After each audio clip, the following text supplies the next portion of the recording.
Book of Manuscripts, Chapter 20, Commentary of Frater Astorus. From the days of the ancients have been heard the lamentations of the woeful and disheartened. And they ask the winds, where have we failed for the God we prayed to remain unresponsive? They air their goodness and virtues, and ask why these have gone unrewarded. It becomes a grievance with them, and they know not where to seek the answer.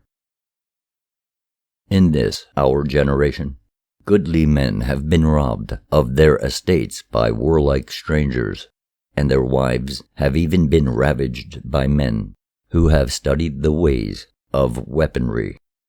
Their possessions have been sold to provide earthly pleasure for those who revel in things of the earth, and their households have been despoiled to give pleasure to fornicating fighters.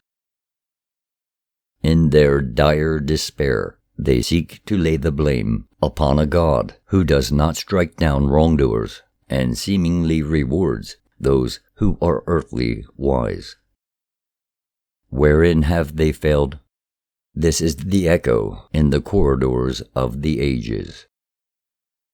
They have failed because they have left to God the things which they, as God's overseers on earth, should have accomplished.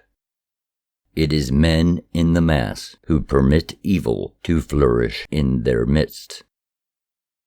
Their woeful lamentations ascend to heaven and call upon the heavenly hosts for aid, but better by far would it be were they to call upon their own resolution and fortitude, and fight the good fight, to bring about the rule of right and justice.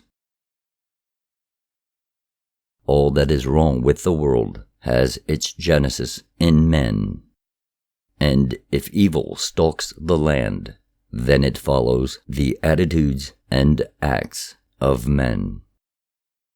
Therefore, it is men who must make recompense for their lack of effort-producing concern.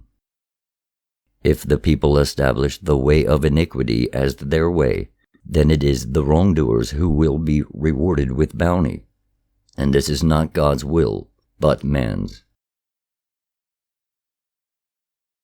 If the people lament and are disenchanted with the way things are, then it is time for action rather than a time for prayer. Pray not for heavenly help, but for a strong right arm and a righteous wrath and resolution. The gospel of despair is for weaklings.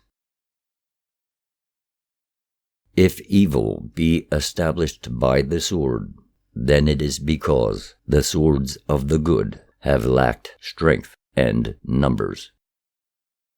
Those who petition the great God for help must be sure they have lacked nothing in their own preparations. They must fight strength with strength, and where they lack numbers, they must fight with subtlety. But above all else, they must fight.